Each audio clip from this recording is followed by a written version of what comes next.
When American engineers finished the Panama Canal in 1904, the security of the Caribbean and Central America becomes a focus of U.S. foreign policy. President Theodore Roosevelt claims the right to intervene anywhere in the region in order to control the sea lanes to the new canal. Civil wars and coups are a way of life in the region as governments change every couple of years. A decade after the canal is completed, the interventions begin when the Marines arrive in Nicaragua in 1914. When the government of one of these countries fell, that meant that the U.S. had to send forces in then to protect all our business interests. British and German and French had interests as well. And we wanted to stabilize these governments so it wouldn't have European powers coming in. These battles become known as the Banana Wars, since fruit is one of the largest industries in the region.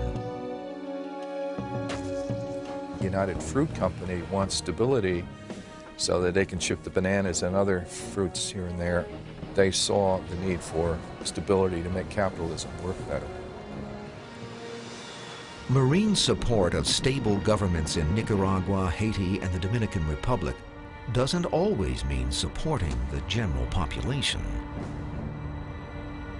Our forces tended to support more reactionary factions because the more oppressive, less democratic governments provided greater order and stability.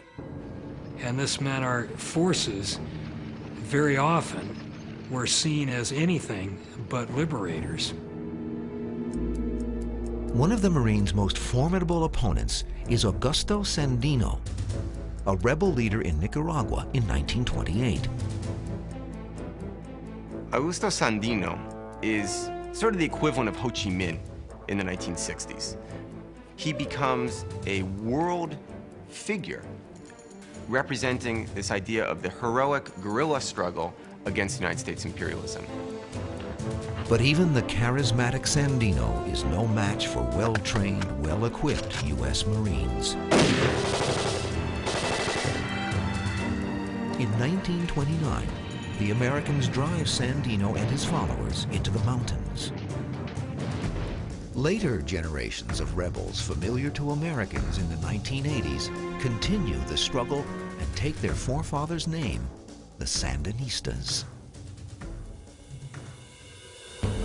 Soon after Sandino's defeat, the Marines withdraw and the Banana Wars end after 2 decades of fighting and over 700 American casualties.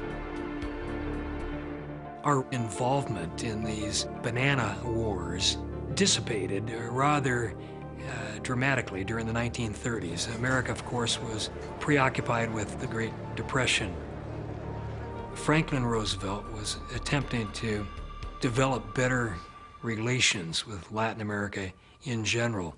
Then, too, there had been a number of dictatorships that had created a certain degree of stability in a number of these nations.